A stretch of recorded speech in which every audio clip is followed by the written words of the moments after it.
ওই কথাটাকে আপনি সত্য বলে মনে করেন? আবু জাহেল যারে পাঠাইছে হযরত আবু বকর রাদিয়াল্লাহু তাআলা আনহু বললেন, হে আবু জাহেলের সামসা শুনো, এই কথা কি আমার নবী মুহাম্মদের জবান দিয়া বাহির হইছে? ওই কথা কি নবী মুহাম্মদ বলছেন? বলে হ্যাঁ নবী মুহাম্মদ বলছেন। বলে আমি আর নবী মুহাম্মদের মুখ থেকে শুনতে চাই না, ওই কথা আমি আবু বকর বিশ্বাস করে নিলাম। কি করে বিশ্বাস করে নিয়েছেন আমার আল্লাহ। সাথে সাথে আসমান থেকে ডাক দিয়া বললেন, আবু বকর, তোমার নাম আগে শুধু আবু বকর ছিল, এখন আমি আল্লাহ তোমার নামের সাথে আবু বকর সিদ্দিক লাগাইয়া দিলাম। কার জন্য? নবী মুহাম্মদের জন্য। সত্য শুধু নবীকে সাপোর্ট করার কারণে, সত্য নবী বলার কারণে, সত্য কথা বলার কারণে আমার নবীর সাহাবী হযরত আবু বকরকে সিদ্দিক নাম দিয়ে দিলেন। তিনি বলেন সত্যবাদী। তিনি হলেন সত্যবাদী। হযরত ওমর রাদিয়াল্লাহু তাআলা আনহু ছিলেন, হযরত আবু বকর ছিলেন, সবার সাহাবীরা কুরাইশ বংশের সবাই মক্কার সামনে দাঁড়ায় গেলেন। দাঁড়ানোর সাথে সাথে হযরত ওমর হযরত আবু বকর সকলকে নিয়ে বলতেছে, আবু জাহেল বলতেছে, ও ভাতিজা, তুমি কুরাইশ বংশের সকলের সামনে কথাটা বলো, আস্তে আস্তে কি হয়েছে? কিছু সত্য মানতেছে বলে সত্য বলছে, কিছু সত্য বলে সত্য বলে নাই। এরকম নাই আছে? ইমাম সাহেব দেখেন ভুল করলে কিছু মানুষ পক্ষে দেয়, আবার কিছু মানুষ বিপক্ষে দেয়। ঠিক না?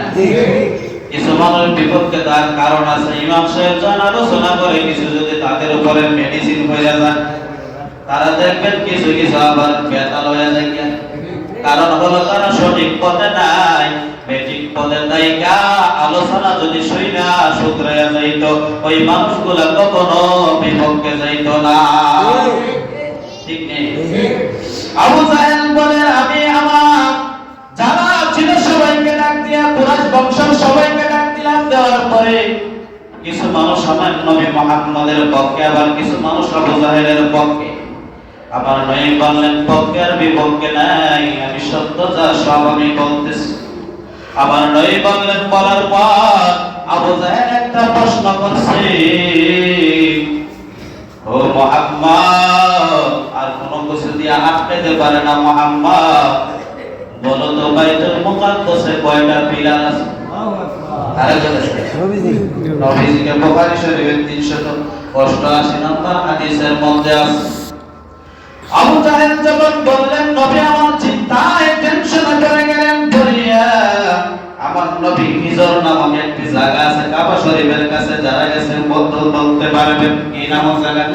হিজর নামক জায়গা। ওই জায়গার মধ্যে কারিয়া টেনশন করতেছে। আল্লাহ পাক জিবরাইল আমিনকে ডাক দিয়া বলতেছেন, ও জিবরাইল, কেন দেরি করতেছো? যাও আমার বন্ধুর সামনে বাইতুল মুকাদ্দাসটা হাতের সামনে নিয়ে তুমি দাঁড়ায়া থাকো। কি করে থাকবো? আমার বন্ধু মুহাম্মদের সামনে তুমি বাইতুল মুকাদ্দাসটা হাতের মধ্যে লইয়া আমার বন্ধুর চেহারার সামনে, সবার সামনে দাঁড়ায়া থাকো। আমার নবী কিছু চিন্তা করতেছে, এমন সময় দেখে বাইতুল মুকাদ্দাসটা সামনে। আর আবু জাহেল প্রশ্ন করতেছে, ভাতিজা, তুমি তো বলতে পারো নাই। নবী বললেন, চাচা, বলতে পারে নাই এই কথা নয়, আমি শুরু করি, আপনি শুনতে থাকেন। আমি কি করি? আমি শুরু করি। আমার নবী জিবরাইল আমিন সামনে নিয়ে দাঁড়ায় থাকলেন। আমার নবী বলতেছে, ওই কর্নারে এতটা পিলার, ওই কর্নারে এতটা জানালা আছে, ওই সাইডে অতটা পিলার আছে। আবার নবী বলতে বলতে এক এক করিয়া সকলগুলা বলে দিলেন। আবু জাহেল বলে, নবী গো, ও ভাতিজা, তুমি মনে হয় নতুন গণ হইছো। নাউজুবিল্লাহ। তখন কি হইছে? বড় কইছো তুমি সব কিছু বইলা দিতেছো। আবার নাই বললেন চাচা আমি কোনো নয়, আমি কোনো পণ্ডিত নয়, আমি কোনো দাসত্ব নয়, আমি কোনো কিছু নয়, আমি একমাত্র আল্লাহর হাবিব নবী মুহাম্মদুর রাসূলুল্লাহ সাল্লাল্লাহু আলাইহি ওয়াসাল্লাম। আমি আল্লাহর প্রিয় রাসূল। আমাকে আমার আল্লাহ জিবরাইলের মাধ্যমে বাইতুল মুকাদ্দাসটা আমার চেহারার সামনে চোখের সামনে তুলিয়া ধরছে, আর আমি সব কিছু দেখে দেখে আমি বলে দিতেছি। এটা কার? একমাত্র কেরামতি কার? আল্লাহ ছাড়া আর কোনো মাবুদ নাই, এটা বিশ্বাস করতে হবে। আল্লাহর নবী বললেন, যখন বললাম শুধু একদল মানুষ বিশ্বাস করে আরেক দল বিশ্বাস করে না, আমি বিশ্বাস করাতে যাইয়া একদল কাফেরকে ডাক দিয়া বললাম, ও কাফেরের দল শুনিয়া নাও, আমি যখন মেরাজে গেলাম একটি জায়গার মধ্যে একটি সামরার ব্যাগ ছিল, তোমরা হারিয়ে ফেলেছিলে। ওই ব্যাগ থেকে আমি নবী কিছু পানি পান করেছিলাম। ওই মরুভূমির মধ্যে আমি যখন গেলাম, যে সংখ্যক মানুষগুলা কাফেরগুলা মরুভূমির মধ্যে রাত্রে অবস্থান করেছিল, ওই মানুষগুলা বলতেছে, মুহাম্মদ যা বলতেছো সব কিছু সত্য বলতেছো। কি বলতেছে? যা বলতেছো সত্য বলতেছো। কারণ হলো আমরা ওই রাত্রে ওই জায়গার মধ্যে মরুভূমির মধ্যে গেলাম, যাওয়ার পরে একটা সামরার ব্যাগ কিছুক্ষণের জন্য হারিয়ে ফেলেছিলাম, ওইটা আবার কিছুক্ষণ পরে ফিরে পেয়েছিলাম। নবী আমার বললেন, আমি যখন প্রাণ করতেছিলাম তখন তোমরা চোখের আড়াল হয়ে গিয়েছিল। এটা আল্লাহর নবীর মুজিজা। এটা কি আল্লাহর নবীর মুজিজা? একটা ঘটনা বলি, তিনটা কথা বলবো। কয়টা? তিনটা। সাহাবীরা ছিল কি, কইল কি, তাদের ভিতরে ঢুকছে কি, তাদের ভিতরে ঢুকছে কি, আগে ছিল কি?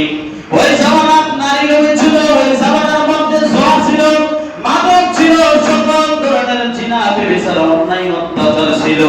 ওই জামানার ভিতরে নবী আমার যে জামানার ভিতরে সবচেয়ে খারাপ মানুষ ছিল, ওই জামানার ভিতরে সবচেয়ে বড় নবী আমার আল্লাহ পাঠিয়ে দিয়েছে।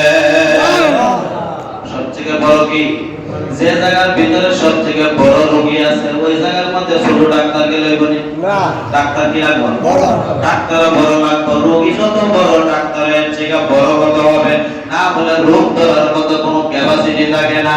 ঠিক তেমনি ভাবে নবী বললেন, ওই জামানার ভিতরে এক পয়সার লেগে মানুষে খুন করত, এক পয়সার লেগে মানুষে একবারে শেষ করে দিত। আবার শুরু হয়ে যেত, মানুষকে জিন্দা দাফন দিত, মেয়ে ছেলেকে দাফন দিত, মা ছেলেকে বিবাহ করত, ছেলে মাকে বিবাহ করত। ওই অন্ধকার জামানায় সাহাবীরা কেমন ছিল, কেমন হইল, তাদের ভিতরে কি ঢুকলো? দরকার আছে না নাই? একজন সাহাবী ছিল, তার নাম ছিল আমির সাঈদ ইবনে আমির আল-জুমাহি রাদিয়াল্লাহু তাআলা আনহু। হযরত ওমর বলুন তো, নরম না গরম? হযরত ওমর নরম না গরম? গরম। ওমরের সামনে কেউ জোরে কথা বলতে পারে না, আর কথা বলার সাহস সকলের নাই। হযরত ওমরের সামনে সাঈদ ইবনে আমির আল-জুমাহি ডাক দিয়া বলতেছে, ও ওমর, আমার আল্লাহ তোমাকে রাষ্ট্রীয় দায়িত্ব দিয়েছে, সুন্দর করে যদি ঠিকঠাক মতে আদায় না করতে পারো, আল্লাহর দরবারে তুমি কি নিয়ে দাঁড়াইবা? কে বলতেছে? সাধারণ একজন সাহাবী। হযরত ওমর বলতেছে, দেখবেন মানুষ যত সব কথা দেখবেন তত ঠস ঠস করে কথা কর, ঠিক না? মানুষ যত কি সৎ থাকে, ভিতরে সাহস থাকে, অসৎ যদি থাকে দেখবেন ভিতর থেকে কথা ডিমডিমে আবার, ঠিক না? আর যদি সৎ থাকে দেখবেন 100 জনের সামনে দাঁড়ায় সঠিক কথা বলেন, ঠিক না? 1000 মানুষের সামনে দাঁড়ায় সঠিক কথা বলেন। সাঈদ ইবনে আল-জুমাহি রাদিয়াল্লাহু তাআলা ওমরকে বললেন, ওমর, আপনি ঠিকঠাক মতে কিন্তু বিধান পালন করবেন। ওই রাষ্ট্রের প্রধান আপনি হয়েছেন, খলিফা হয়েছেন, ওইগুলা সুন্দর মতে আদায় করবেন। হযরত ওমর বলতেছেন আমি শুধু একলা আদায় করব কেন, তুমিও আমাকে একটু সহযোগিতা করো। সাঈদ ইবনে আমির আল-জুমাহি বলতেছে কি করতে হবে? বলে তোমাকে আমি হিমস রাষ্ট্রের মধ্যে, সিরিয়ার মধ্যে আমি গভর্নর বানায়া পাঠাইতে চাই। কোন রাষ্ট্রের মধ্যে? সিরিয়ার মধ্যে পাঠাইতে চাই। সাঈদ ইবনে আল-জুমাহি ওই সিরিয়ার মধ্যে বাণিজ্যিক শহর ছিল, পৃথিবীর ভিতরে যত রাষ্ট্র আছে সব দেশের ভিতর থেকে সবথেকে উন্নত রাষ্ট্রের নাম ছিল সিরিয়া। ওই যুগের মধ্যে, ওই যুগের মধ্যে কি সিরিয়া।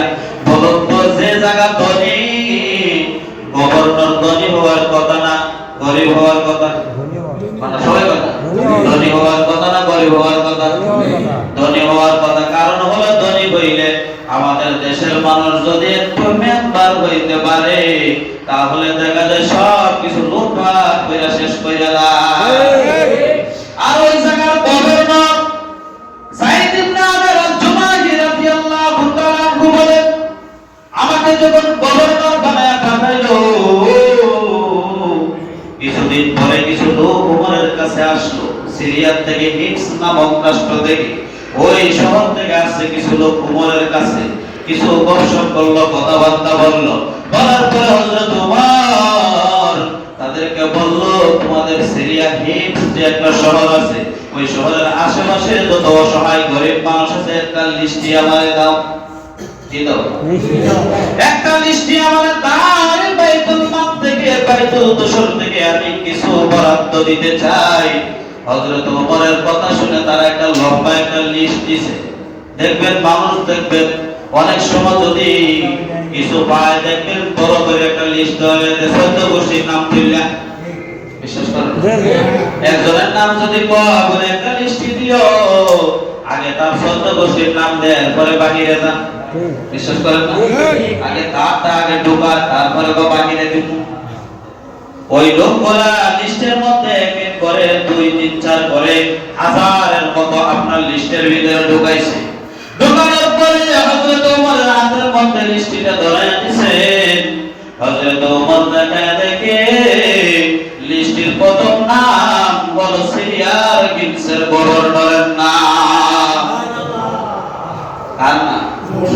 তারা ছিল কি আর হইল কি, মধ্যে ঢুকলো কি? একবার চিন্তা করে দেখবেন তারা ছিল কি? 1 পয়সার জন্য মানুষকে খুন করত, নিজের মেয়েকে হত্যা করত, নিজের মাকে বিবাহ করত, মেয়েকে বিবাহ করত। ওই বর্বরের যুগ, অন্ধকার যুগের মানুষ কত সতর্ক হয়েছে। সর্বপ্রথম তার নামটা দেখে হযরত ওমরের কান্না বাঁকা হয়ে গেছে। আইরে কি দেখলাম, সিরিয়ার গভর্নরের নাম গরিবদের 1 নম্বরের মধ্যে। কয় নাম্বার? 1 নম্বরের মধ্যে। তাদেরকে বলতেছে, ভাই তোমাদের গভর্নর কি এত গরিব? বলে শুধু গরিব নয়, সিরিয়ার মধ্যে সবথেকে বেশি গরিব। সুবহানাল্লাহ। সিরিয়ার মধ্যে কি সবথেকে গরিব? শুধু গরিব নয়, গরিব বললে ভুল হবে, সবথেকে গরিব থেকে আরো গরিব। ওই মানুষগুলোর কথা শুনিয়া হযরত ওমর বলতেছে, হে দুর্ভাগিনী, তোমরা শুনো। 1000 স্বর্ণ মুদ্রা হযরত ওমর হাতে ধরায়া দিলেন, দিয়া বললেন, আমার সাঈদের হাতের মধ্যে ওই 1000 স্বর্ণ মুদ্রা তুলিয়া দিবা, আর বলবা যে আমি হযরত ওমর আপনার প্রতি রাজি আর খুশি হয়ে গেছি। কি হয়ে গেছি? রাজি আর খুশি হয়ে গেছি। আর ওই সাঈদের কাছে যখন নিয়া সালাম পৌঁছায়া মদিনা ঢুকিয়া বলতেছে, ও সাঈদ শুনেন, হযরত ওমরের পক্ষ থেকে 1000 স্বর্ণ মুদ্রা আপনাকে উপহার দিয়েছি, আপনাকে গিফট করেছে, আপনাকে হাদিয়া দিয়েছে। এই কথা শুনিয়া হযরত সাঈদ বলতেছে, ইন্না লিল্লাহ। কি বলতেছে? আমরা কি বলতাম? আলহামদুলিল্লাহ। ভালো করেছেন, আরো 2-3টা লাভ দিতাম খুশির আনন্দের কারণে। আর কয়েকজন ডাক দিয়া বলতাম যে আমাকে খলিফা হযরত ওমর খুশি হইয়া 1000 স্বর্ণ মুদ্রা দান করছে। আমার নবীর সাহাবী ছিল কি, হইল কি, একমাত্র কোরআনের ছোঁয়ার কারণে। কি ছোঁয়ার কারণে? কোরআন ছোঁয়ার কারণে। 2 নাম্বার হলো নবীর আদর্শ গ্রহণ করার কারণে। আদর্শ কা, চরিত্র কা, নবীর চরিত্র, চরিত্রবান হইয়া সাইদ বলতেছে ইন্না লিল্লাহ। এটা তো আমার জন্য মারাত্মক খবর, এটা আমার জন্য সুখবর হতে পারে না। ওই সাইদের স্ত্রী ঘর থেকে বলতেছে, ও স্বামী আমার, হযরত ওমর কি মদিনায় যুদ্ধের ময়দানে শহীদ হয়ে গেছে। সাইদ বলতেছে, স্ত্রী আমার, এটা হইলে তো ভালোই হইতো, এর থেকে আরো মারাত্মক সংবাদ এটা। কি সংবাদ? মারাত্মক সংবাদ, এটার চেয়ে আরো খারাপ সংবাদ দিচ্ছে। 1000 মুদ্রা আমাকে দিয়ে দিয়েছি। স্ত্রীকে বলে না, তারপরে বলতেছে যুদ্ধের ময়দানে কি নবীর অসংখ্য সাহাবী শহীদ হয়েছে? বললেন না, নবীর অসংখ্য সাহাবীও শহীদ হয় নাই। বলে তার চেয়েও আরো মারাত্মক। বলে কিসের মারাত্মক? স্ত্রী জানতে চাইলেন, স্বামী আমার, ঘুরিয়ে পিছিয়ে না বলিয়া সরাসরি বলে দেন। সাইদ ডাকতে আমার স্ত্রী আমার, কেমন তাদের চিন্তা ভাবনা, তাদের কেমন চিন্তা, তাদের কেমন চিন্তা ফিকির একবার চিন্তা করেন। নবী আমার বললেন, ওই সাইদ যখন আমি শহীদ ভাবে যখন দুনিয়া থেকে চলে গেলাম, প্রথম হিজরত করলাম, হিজরতের পরে সে ঈমান আনে, কিন্তু ঈমানের মধ্যে কোনো ভেজাল নাই। ঈমানের মধ্যে কি নাই? আমাদের ঈমানের মধ্যে ভেজাল আছে। কি আছে? ভেজাল আছে, বহু ভেজাল। বলতে গেলে অনেক সময় সাইদ ডাক দিয়া বললেন, ও আমার স্ত্রী শুনিয়া নাও, এর থেকে আরো নিকৃষ্ট কেন, এর থেকে আরো সংবাদ আরো খারাপ কেন শুনিয়া নাও।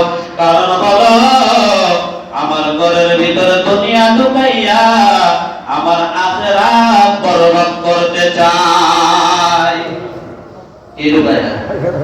আমার ঘরের ভিতরে দুনিয়া ঢুকাইয়া আখিরাত বরবাদ করতে চায়। কারণ হলো আমি দুনিয়ার সুখ শান্তি চাই না, আখিরাতে আমি সুখ শান্তি চাই। কোথায় চাই তারা? আমরা কোথায় চাই? সবাই তো আমরা কোথায় চাই? আমরা তো শুধু দুনিয়া দুনিয়া দুনিয়া দুনিয়া করতে করতে আল্লাহর বিধান ভুলে গেছি। কার বিধান? আল্লাহর বিধান ভুলে গেছি।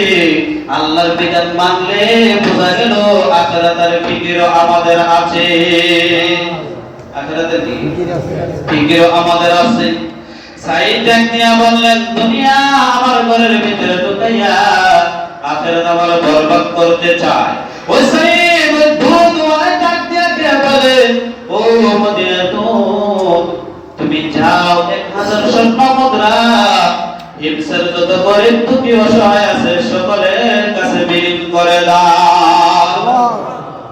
বলুন তো, স্ত্রীও ডাক দিয়ে বলছে, স্বামী আমার খুব ভালো কাজ করছেন। এখন আর স্ত্রী যদি এরকম হয় মানতো? মানতো? সাহাবী যেমন, বউ যেমন, আমরা যেমন, আমাদের বউ তেমন। ওই স্ত্রী ডাক দিয়ে বলছে, স্বামী আমার খুব ভালো কাজ করেছেন, গরিব অসহায় মানুষদেরকে দান করে দিয়েছেন। তারা যদি খাওয়ার পর অন্তর যদি একবার বলে আলহামদুলিল্লাহ, যে খাওয়াইছে আল্লাহ তাকে আখিরাতে উত্তম বদলা দিও, ওই দোয়াটা আমাদের জন্য অনেক কিছু। তারা আখিরাতের চিন্তা করছে। যে নেতার ভিতরে দিনদারিতা আছে, ওই নেতা আপনার সব সময় চিন্তা করবে। কারণ হলো আমার জনগণ যেন ভালো থাকে। আমার কি থাকে? জনগণ যেন ভালো থাকে। আর যে নেতার ভিতরে দিনদারিতা নাই, ইসলাম বলতে কিছু নাই, কোরআন বলতে কিছু নাই, সুন্নাহ বলতে কিছু নাই, ওই নেতা চাইবে বাংলাদেশ বিক্রি কইরা ইন্ডিয়া নেওয়ার জন্য। ঠিক কিনা? কারণ হলো তার ভিতরে দিনদারিতা থাকতেই হবে। কি দারিতা? দিনদারিতা থাকতে হবে। আমাদের যত বড় নেতা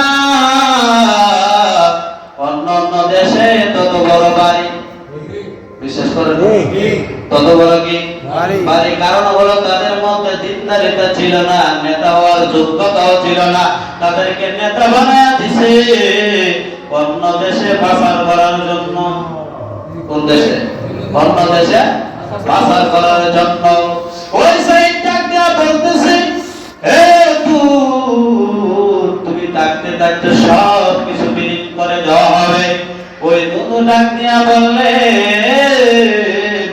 আমি কোথায় আসছি? তারা মানুষ না ফেরেশতা? তারা মানুষ না ফেরেশতা। কারণ হলো তাদের কাছে মানুষের কোন আচরণ দেখি নাই। মানুষদের একটু না একটু দুর্নীতি করে। বোঝা যায় কথা? তাদের মধ্যে আমি তো একটু দুর্নীতি দেখতেছি না। তারা আরো দেখা যাইতেছে ফেরেশতার থেকে আরো উত্তম ব্যবহার করতেছে। হযরত ওমরের কাছে মদিনার দূতকে উপস্থিত হইলে, মদিনার দূতকে উপস্থিত হইয়া হযরত ওমরকে সকল ঘটনা জানাইয়া দিলেন। হযরত ওমর খুশি আর আনন্দিত হইয়া মদিনার দূতকে বলেন, হে দূত, তাড়াতাড়ি কইরা একটা কাফেলা বাহির করো, আমি আমার সাইদকে দেখার জন্য যাব। কারে দেখার জন্য? সাইদকে দেখার জন্য যাব। কারণ হলো সাইদের ওই কথা শুনিয়া, তোমার মুখে শুনিয়া আমার অন্তর দিয়ে আমার সাইদকে ভালোবাসি। আমি আমার অন্তর দিয়ে, আমার পরিচয় দিয়ে আমি আমার সাইদকে ভালোবাসি।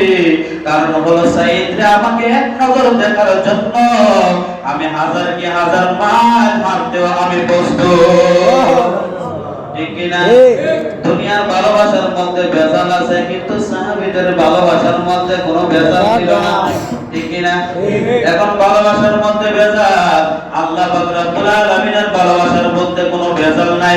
আল্লাহ বলেন, কোন বান্দা যদি আমি আল্লাহর জন্য পাগল হয়ে যায়, আমি আল্লাহ তার জন্য পাগল হয়ে যায়। ফাযকুরুনি আযকুরুকুম ওয়াশকুরুলি ওয়ালা তাকফুরুন।